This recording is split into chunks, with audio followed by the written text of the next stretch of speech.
ഇന്ന് ഉച്ചയ്ക്ക് 12:30 അഭിജിത്ത് മുഹൂർത്തത്തിൽ തെറിയെക്കുറിച്ച് കേൾക്കാൻ ഇവിടെ വന്നിരിക്കുന്ന എല്ലാവർക്കും എൻ്റെ നമസ്കാരം. ഈ മഹാഭാരത യുദ്ധം നടന്നുകൊണ്ടിരിക്കുമ്പോൾ ഒരു ദിവസം യുധിഷ്ഠിരൻ കർണൻ്റെ മുമ്പിൽ ചെന്ന് പെട്ടു. അപ്പോൾ കർണനെ സംബന്ധിച്ച് യുധിഷ്ഠിരന് ഒരു ചെറിയ ടാർഗറ്റാണ്, ഈസി ആയിട്ട് കൊല്ലാൻ പറ്റുന്നതാണ്. അപ്പോൾ കർണൻ പക്ഷേ അമ്മയ്ക്ക് ഒരു വാക്ക് കൊടുത്തിട്ടുണ്ട്, അർജുനൻ അല്ലാതെ വേറെ ആരെയും കൊല്ലുകയില്ല. അതുകൊണ്ട് എപ്പോഴും 5 മക്കൾ കുന്തിക്ക് ഉണ്ടാകും. അങ്ങനെ അതുകൊണ്ട് കർണൻ ആദ്യം യുധിഷ്ഠിരൻ്റെ കൊടിമരം അമ്പെയ്ത് നശിപ്പിച്ചു, കുതിരയെ കൊന്നു, രഥം തകർത്തു, കിരീടം തകർത്തു. അങ്ങനെ നിരായുധനായി നിൽക്കുന്ന യുധിഷ്ഠിരനോട്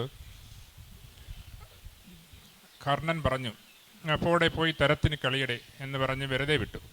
അപ്പോൾ ഇതിൻ്റെ ആ അപമാനവും ദേഷ്യവും സഹിക്കാൻ പറ്റാതെ വൈകിട്ട് പാളയത്തിൽ വന്നപ്പോൾ ധർമ്മപുത്രർ അർജുനനെ വിളിച്ച് വഴക്കുണ്ടാക്കി. അപ്പോൾ അർജുനൻ്റെ കയ്യിലൊരു വിശിഷ്ടമായ ഒരു അസ്ത്രമുണ്ട്, ഗാണ്ഡീവം എന്ന് പറയും. അത് വളരെ അപൂർവം ചില ആൾക്കാർക്ക് മാത്രമേ ഉള്ളൂ. ഇപ്പോൾ അമേരിക്ക, ചൈന, ഫ്രാൻസ്, ഇസ്രായേൽ അങ്ങനെ അപൂർവം ചില ശക്തികളുടെ കയ്യിൽ, പിന്നെ അർജുനൻ്റെ കയ്യിലും മാത്രമേ ഉള്ളൂ ഈ ഗാണ്ഡീവം.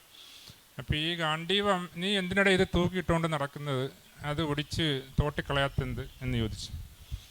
സുനിൽ പി ഇളയിടം മാഷിൻ്റെ ഭാഷയിൽ പറഞ്ഞാൽ ഏതൊരു മലയാളി പുരുഷനോടും ചോദിക്കാവുന്ന ചോദ്യമാണിത്. അപ്പോൾ അങ്ങനെ ചോദിച്ചു.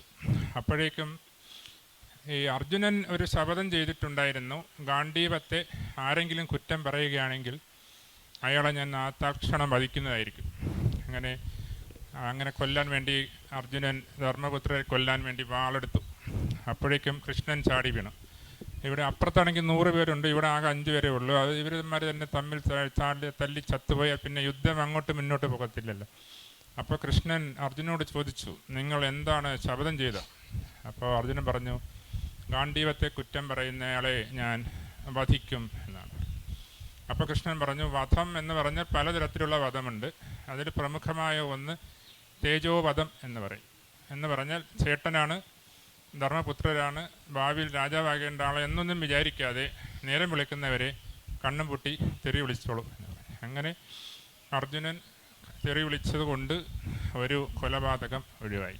അപ്പോൾ ഞാൻ പറയാൻ വന്നത്, തെറിക്ക് അങ്ങനെ ഒരു കൊലപാതകം ഒഴിവാക്കാനുള്ള ശക്തി ഉണ്ട് എന്നുള്ളത്. പോസിറ്റീവാണ്. തെറിയുടെ ഇവരെല്ലാം നെഗറ്റീവ് പറഞ്ഞിരിക്കും, ഒരാൾ പോസിറ്റീവ് പറയണം. പിന്നെ ഒന്ന് നമ്മുടെ മാർക്കേസിൻ്റെ ഏകാന്തതയുടെ 100 വർഷങ്ങൾ എന്ന നോവലിൽ കേണൽ അർക്കേഡിയ ബുവെൻഡിയ ഉർസുല എന്ന പറഞ്ഞ സ്ത്രീയെ കല്യാണം കഴിച്ചു. അപ്പോൾ ഈ ഉർസുലയോട് ആരോ പറഞ്ഞ് പേടിപ്പിച്ചു, നിങ്ങൾക്കുണ്ടാകുന്ന കൊച്ചിന് പന്നിവാലുള്ള കുട്ടികൾ ജനിക്കും എന്ന് പറഞ്ഞു. അപ്പോൾ അത് ഒഴിവാക്കാൻ വേണ്ടി ഉർസുല ഒരു ചാസ്റ്റിറ്റി ബെൽറ്റ് ഇട്ടുകൊണ്ട് നടന്നു. എന്ന് പറഞ്ഞാൽ ഇരുമ്പ് കൊണ്ടുണ്ട ഒരു പാൻറ്റിസ് ഇട്ടുകൊണ്ട് നടക്കും. അപ്പോൾ ഈ വിവരം നാട്ടിലെല്ലാം പാട്ടായി. കാരണം ഇങ്ങനെ എന്തെങ്കിലും സംഭവം ഉണ്ടെങ്കിൽ നാട്ടിലെല്ലാവരും അത് അറിയുമല്ലോ. അപ്പോൾ അങ്ങനെ ഒരാഴ്ച കഴിഞ്ഞു. നമ്മുടെ നാട്ടിൽ പറഞ്ഞാൽ ഹണിമൂണിൻ്റെ സമയമാണ്, പക്ഷേ ഇവിടെ ഈ ചാസ്റ്റിറ്റി ബെൽറ്റ് ഇട്ടിരിക്കുകയാണ്. അങ്ങനെ ഈ അർക്കേഡിയ ബുവാൻഡിയ ചന്തയിൽ വെച്ച് ഒരു കോഴിപ്പോരിൽ ഏർപ്പെടുകയും ഇയാളുടെ കോഴി വേറെ പാവപ്പെട്ടവൻ്റെ കോഴിയെ തോൽപ്പിച്ച് കളഞ്ഞു. അപ്പോൾ ഈ തോറ്റ കോഴിയുടെ മുതലാളിക്ക് അമർഷവും ദേഷ്യവും വിരോധവും ഉണ്ടായി. അപ്പോൾ അയാൾ പറഞ്ഞു, നിൻ്റെ പൂവൻകോഴി കൊള്ളാം, ഈ പൂവൻകോഴിക്ക് കോക്കെന്ന് ഒരർത്ഥവുമുണ്ടല്ലോ, ഇത് നിൻ്റെ ഭാര്യ ഉർസുലയ്ക്ക് ചേരും എന്ന് പറഞ്ഞു. അപ്പോഴത്തേക്ക് ഇദ്ദേഹം ദേഷ്യം വന്ന് ക്ഷുഭിതനായി ഒരു കുന്തമെടുത്ത് ഈ പറഞ്ഞവനെ കുത്തിക്കൊന്നിട്ട് രക്തമൊലിപ്പിക്കുന്ന കുന്തവുമായി വീട്ടിൽ ചെന്നിട്ട് ഉർസുലയോട് പറഞ്ഞു, ഊരടി അത്, ഇനി ഇതിൻ്റെ പേരിൽ ഈ രാജ്യത്ത്, ഈ നാട്ടിൽ ഒരു കൊലപാതകവും കൂടി നടക്കാൻ പാടില്ല. അങ്ങനെ അവർ ഊരി.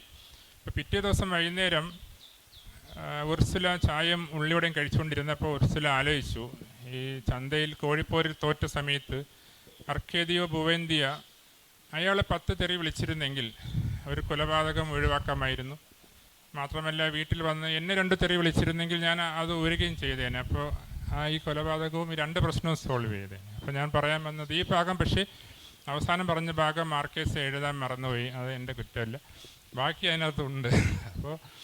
അപ്പോൾ ഈ തെറിക്കൊരു കൊലപാതകത്തിന് പകരം അതൊരു വലിയ ആയുധമാണ്. ഇവിടെ ഇന്ദുമേനോൻ പറഞ്ഞതുപോലെ ഇങ്ങനെ വളരെ ഒരു ലീഥൽ വെപ്പനാണ്, വളരെ മാരക ശേഷിയുള്ള ആയുധമാണ്. അപ്പോൾ അതുകൊണ്ട് എഴുത്തുകാരെന്തിന് തെറി എഴുതുന്നു ചോദിച്ചാൽ, നമുക്കിപ്പോൾ നമ്മുടെ രാജ്യത്ത് അധികാരവർഗം നമ്മുടെ പ്രജകളെ നമ്മളെ പ്രജയായിട്ടാണ് ഇപ്പോഴും കാണുന്നത്, ജനാധിപത്യത്തിലും. അല്ലാതെ പൗരൻ്റെ സ്റ്റാറ്റസ് ഒന്നും ഇല്ല. പ്രജയായി കാണുമ്പോൾ അധികാരികളോട് നമുക്ക് കൊല്ലണമെന്നുണ്ട്, പക്ഷെ നമുക്ക് കൊല്ലാനുള്ള പ്രാപ്തി ഇല്ലാതെ വരുമ്പോൾ നമുക്ക് ചെയ്യാൻ പറ്റുന്ന ഒരു കാര്യം തെറി വിളിക്കുക എന്നുള്ളതാണ്.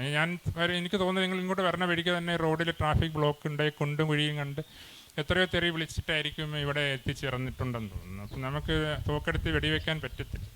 അപ്പോൾ അതുകൊണ്ട് തെറിക്ക് അങ്ങനെ ഒരു പ്രഹരശേഷിയുണ്ട്.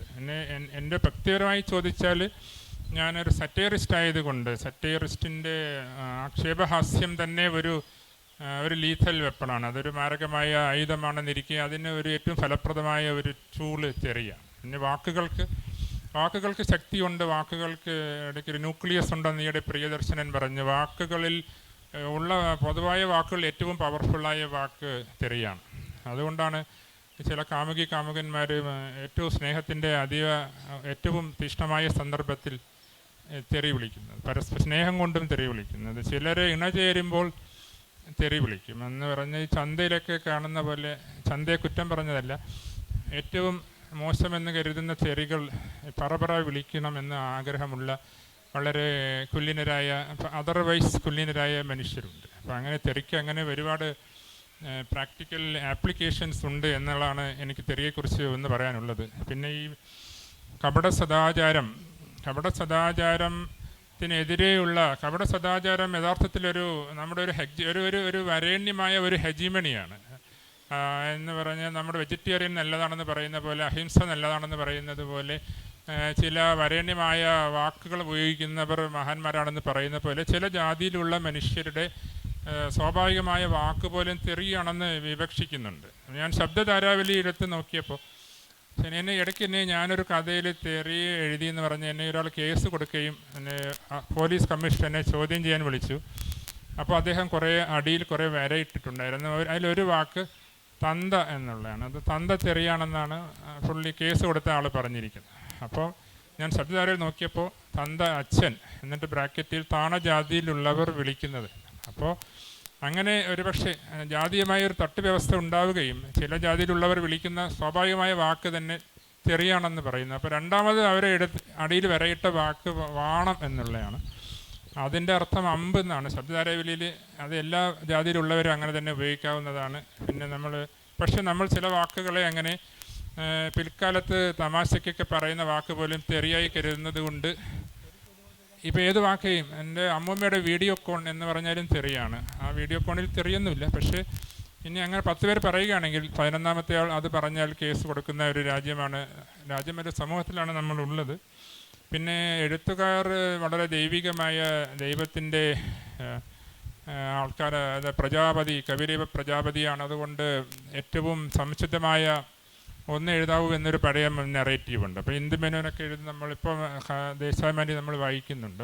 ഒരു ജൈവികമായി വളരെ ഓർഗാനിക്കായിട്ട് എഴുതുമ്പോൾ സ്വാഭാവികമായി മനുഷ്യർ സംസാരിക്കുന്ന വാക്കുകൾ കടന്നു വരും. അപ്പോൾ അതിനകത്ത് തെറിയാണോ അല്ലയോ, അതിനൊരു ഫിൽറ്ററിങ് ആവശ്യമില്ല. പക്ഷെ പണ്ട് കുറച്ചുകൂടെ കൃത്രിമമായി എഴുതാനിരിക്കുമ്പോൾ ഈ നാടകത്തിലൊക്കെ ഈ സാധാരണ നമ്മുടെ തകരപ്പറമ്പ് തങ്കപ്പൻ വന്ന് മൈക്കിൻ്റെ അടുത്തതായി നാടകത്തിൻ്റെ പേര് പറയുമ്പോൾ വേറൊരു ഭാഷയൊക്കെ കൊണ്ടുവരുന്നത് പോലൊരു അരണ്യത അല്ലെങ്കിൽ ഒരു കൃത്രിമത്വം കൊണ്ടുവരാതിരിക്കുമ്പോൾ തീർച്ചയായും തെറി ഉണ്ടാകും എന്ന് തന്നെയാണ് ഞാൻ മനസ്സിലാക്കുന്നത്.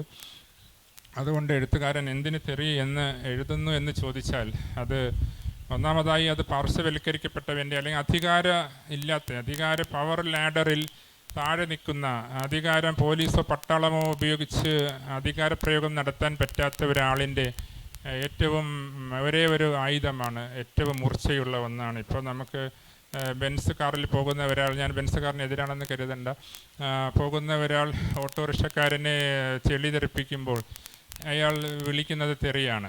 അല്ലെങ്കിൽ അങ്ങനെ വിളിക്കുന്നത് കൊണ്ടാണ് പിന്നെ രണ്ടാമത്തെ പ്രാവശ്യം അങ്ങനെ തെറിപ്പിക്കാതിരിക്കുന്നത്. അയാൾക്ക് വേറൊന്നും ചെയ്യാനില്ല, വേറൊരു വെപ്പൺസ് അയാളുടെ കയ്യിലില്ല. അപ്പോൾ അതാണ് പ്രാഥമികമായി എനിക്ക് തെറിയുടെ എന്തുകൊണ്ട് എഴുത്തുകാർ തെറി എഴുതുന്നു എന്നതിൻ്റെ ഉത്തരമായിട്ട് പറയാനുള്ളത്. ഇനി